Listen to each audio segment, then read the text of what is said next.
Hello friends, मैं Rachna Amarnath happy literature channel में आपका स्वागत करती हूँ। So friends, in this video I am going to discuss a novel written by Muriel Spark, the prime of Miss Jean Brodie. तो हम पहले इंट्रोडक्शन से स्टार्ट करते हैं।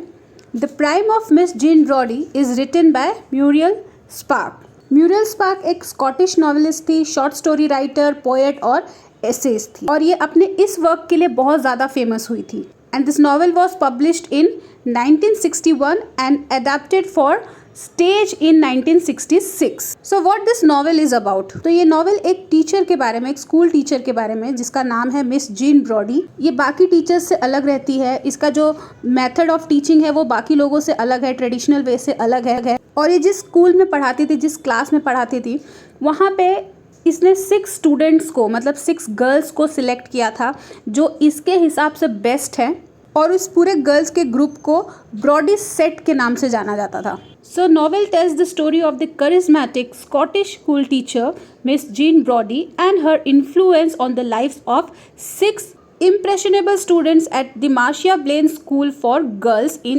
Edinburgh, Scotland in the 1930s. तो impressionable मतलब क्या होता है? जो easily influence हो जाए किसी। और जिस स्कूल में ब्रॉडी टीचर थी, उस स्कूल का नाम था Marcia Blaine school. Now let's see some important characters. So first is protagonist Miss Brody. She is unmarried and she is in her 30s. Then next is Miss Mackay. She is the headmistress of the Marcia Blaine School and is constantly looking for the reasons to fire Miss Brody for her unorthodox teaching method. तो miss Brody के इस teaching method से ये बहुत ज़्यादा परेशान थी। ये स्कूल की प्रिंसिपल थी और ये कुछ ना कुछ ऐसा रीज़न ढूंढती थी जिसके वजह से वो स्कूल से निकाल सके मिस ब्रॉडी को। फिर इसमें 2 मेल टीचर्स रहते हैं जो मिस ब्रॉडी के साथ रोमांटिकली इन्वॉल्व रहते हैं। मिस्टर लॉयड जो कि एक आर्ट टीचर था, और मिस्टर लॉथर जो म्यूज़िक टीचर था। तो इसमें जो प्रोटैगनिस्ट है मिस ब्रॉडी, जिस स्कूल में वो टीचर थी मार्शिया ब्लेन स्कूल में, तो वहाँ पे जब ये गई तो इसके ना कुछ फेवरेट स्टूडेंट के ग्रुप बन गए, ठीक है, जिसमें 6 गर्ल्स रहती है। तो वो गर्ल्स को अब देखते हैं। First is Sandy stranger, who is one of the girls who falls under the influence of Jean Brody. She is observant and imaginative. Then second is Rose Stanley. She is known for her looks and becomes a close confidant of Sandy's. Then there is a Monica Douglas. She is known for her short temper and talent for math. फिर है Eunice Gardiner. She is one of the girl in the Brody set and is constantly doing gymnastics and athletics to entertain the others. Then Jenny Gray is one of the girls in the Brody set. She is known for her good looks and is a close friend of Sandy strangers when they are young. And the last one is Mary McGregor. She is frequently shunned and blamed by the others, including Miss Brody. She dies in a hotel fire at age of 23. तो ये सारे major characters हैं, और भी characters हैं, उसको हम question answers के थ्रू भी समझ सकते हैं, लेकिन जो मेजर कैरेक्टर है मैंने उसको इंट्रोड्यूस किया है यहाँ पे। So let's start with the summary. तो स्टोरी की शुरुआत होती है 1936 में, जब मिस जीन ब्रॉडी के सारे जो फेवरेट स्टूडेंट्स हैं उनका एज होता है 16। लेकिन फिर स्टोरी को फ्लैशबैक में दिखाया जाता है 1930 में, जब उनकी स्टूडेंट्स का जो एज है वो 10 ईयर्स रहता है। Okay, so Miss Jean Brodie believes that her student must have a classic well rounded education and she uses herself as a model. तो वो अपने स्टूडेंट को एक जो ट्रेडिशनल वे ऑफ टीचिंग है उससे नहीं पढ़ाना चाहती है, वो अलग तरीके से पढ़ाती थी और चाहती थी कि उनके जो स्टूडेंट्स हैं वो हर चीज़ में आगे रहे। तो आर्ट, हिस्ट्री, लिटरेचर, इसके अलावा वो फेसिज़म को भी प्रमोट करती थी। फेसिज़म के बारे में भी अपने स्टूडेंट्स से बात करती थी। अब फेसिज़म क्या है? ये एक पॉलिटिकल आइडियोलॉजी है, जैसे नाजिज़म है, कम्युनिज़म है, या फिर डेमोक्रेसी है, ये सब पॉलिटिकल आइडियोलॉजी है, सब डिफरेंट आइडियोलॉजी है। तो वैसे ही फेसिज़म था, और मुसोलिनी इसका लीडर था, इस फेसिस्ट पार्टी का। तो मिस ब्रॉडी जो थी वो फेसिज़म की एडमायरर थी, इसलिए वो अपने स्टूडेंट के अंदर भी फेसिज़म की आइडियोलॉजी को इनकलकेट करती थी।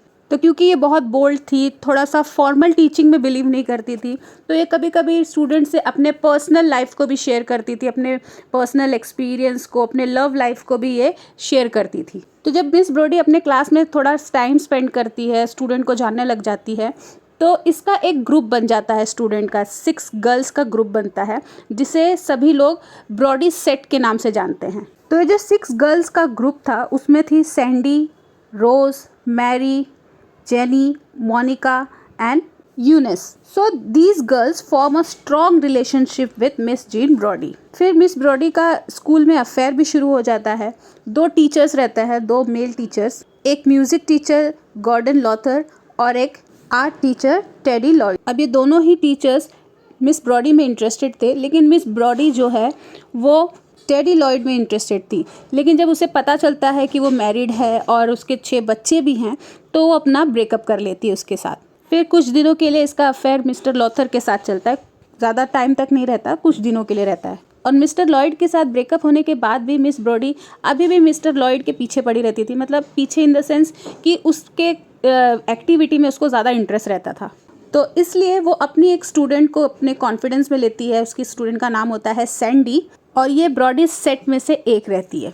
फिर सैंडी के थ्रू उसे पता चलता है जो मिस्टर लॉयड है, जो कि एक आर्ट टीचर है, वो अक्सर एक लड़कियों को बोलता है कि वो उसके सामने बैठे ताकि वो उसकी पेंटिंग बना सके, उसका पोर्ट्रेट बना सके। अब मिस ब्रॉडी के दिमाग में एक प्लान चलता है, एक प्लान डेवलप होता है, जहाँ पे वो सैंडी को बोलती है कि वो रोज़ को एनकरेज करे to have a sexual affair with mister Lloyd. तो ये जो सारी स्टूडेंट्स थी वो बहुत ही ऑनेस्ट थी, बहुत ही लॉयल थी मिस ब्रॉडी की। जो वो बोलती थी उससे वो लोग सहमत होते थे, उससे इन्फ्लुएंस्ड होते थे।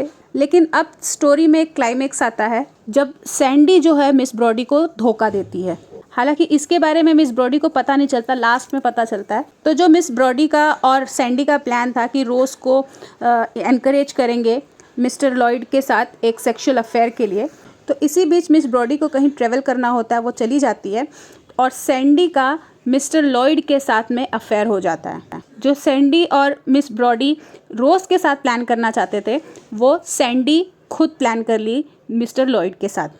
और दूसरी तरफ स्कूल की जो प्रिंसिपल थी मिस मैके, वो मिस ब्रॉडी को स्कूल से निकालना चाहती थी, लेकिन उसके पास कोई रीज़न नहीं था उसको निकालने का, कोई प्रूफ नहीं था उसके पास। फिर आगे चल के सैंडी मिस्टर लॉयड के साथ अपना अफेयर को ख़त्म करती है। उसे थोड़ा एम्बैरसमेंट होता है, उस चीज़ को वो पूरा ख़त्म करती है और डिसाइड करती है कि वो रोमन कैथलिक चर्च में नन बन जाएगी। लेकिन उससे पहले वो मिस मैके की हेल्प करेगी। मिस मैके की हेल्प में क्या करना था, एक रीज़न ढूंढ के देना था जिसके वजह से वो मिस ब्रॉडी को स्कूल से निकाल सके। तो ये रीज़न सैंडी देती है अपने प्रिंसिपल को, ये बोलकर कि मिस ब्रॉडी जो है वो क्लास में फेसिज्म को प्रमोट करती है। और मिस मैके सैंडी के एडवाइस को फॉलो करती है। उसने जो भी कहा उसको वो सुनती है और उसे अप्लाई भी करती है और अपने मिशन में सक्सेसफुल होती है। वो मिस ब्रॉडी को क्लास से निकाल देती है, इनफैक्ट स्कूल से निकाल देती है। तो एंड ऑफ द स्टोरी में रीडर्स को पता चलता है कि सैंडी जो है वो नन बन जाती है और भी सारे स्टूडेंट्स अपने अपने फील्ड में कहीं ना कहीं सेट हो जाते हैं। सैंडी एक साइकोलॉजी पर बुक भी लिखती है, जहाँ वो मिस ब्रॉडी के बारे में भी लिखती है कि वो ज़्यादातर उससे इन्फ्लुएंस रहती है। लेकिन मिस ब्रॉडी उस बुक को पढ़ती उससे पहले उसका डेथ हो जाता है।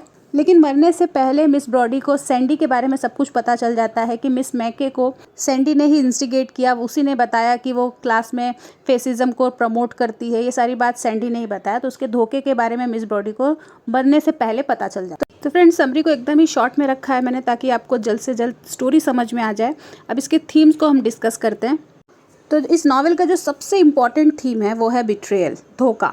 नावल के एंड में एक स्टेटमेंट दिया गया है, it's only possible to betray where loyalty is due. मतलब जहाँ पे लॉयल्टी एक्सपेक्टेड रहता है वहीं पे बिट्रेयल भी पॉसिबल है। So this is the very important theme. Betrayal is very important theme of the story.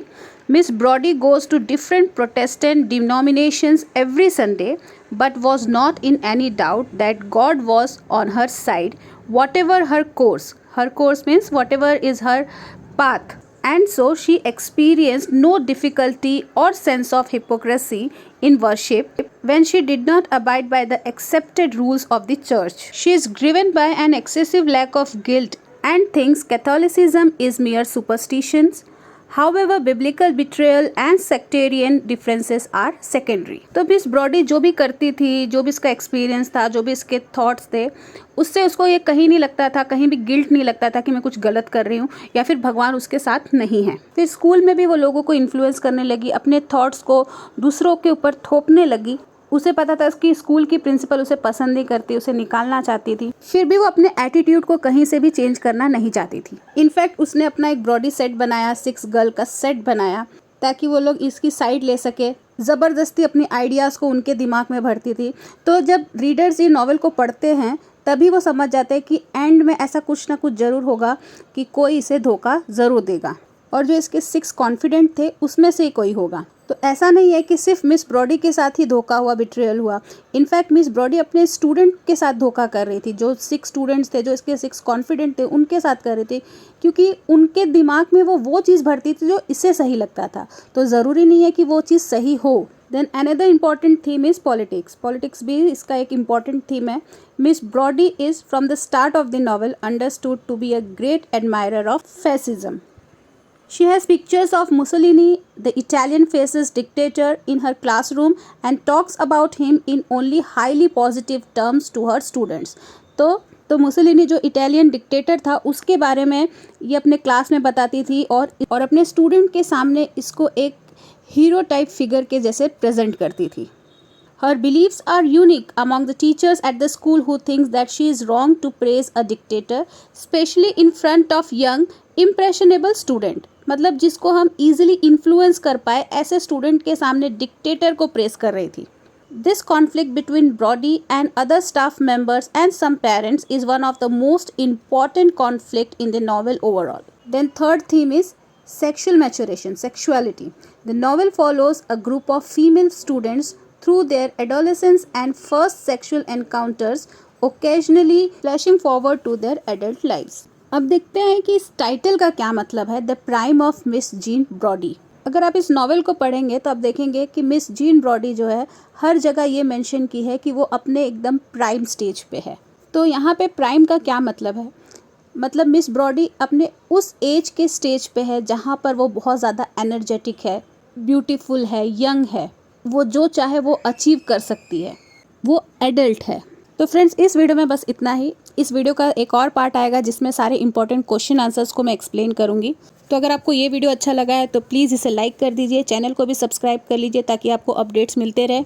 और एक अनाउंसमेंट है कि within this week British novel पर बुक आएगी जिसमें आपको बहुत अच्छे तरीके से समरी, फिर कैरेक्टर लिस्ट और इम्पॉर्टेंट क्वेश्चंस उसके साथ आंसर्स मिल जाएंगे। तो जब बुक लॉन्च हो जाएगा तो मैं लिंक डिस्क्रिप्शन बॉक्स में दे दूंगी, तो आप उसे ज़रूर से चेक करना। इनफैक्ट मैं चैनल पे अनाउंस करूंगी, आपको पता ही चल जाएगा। तो मिलते हैं मेरे नेक्स्ट वीडियो में एक नए टॉपिक के साथ। तब तक के लिए आप अपना ख्याल रखिए। बाय।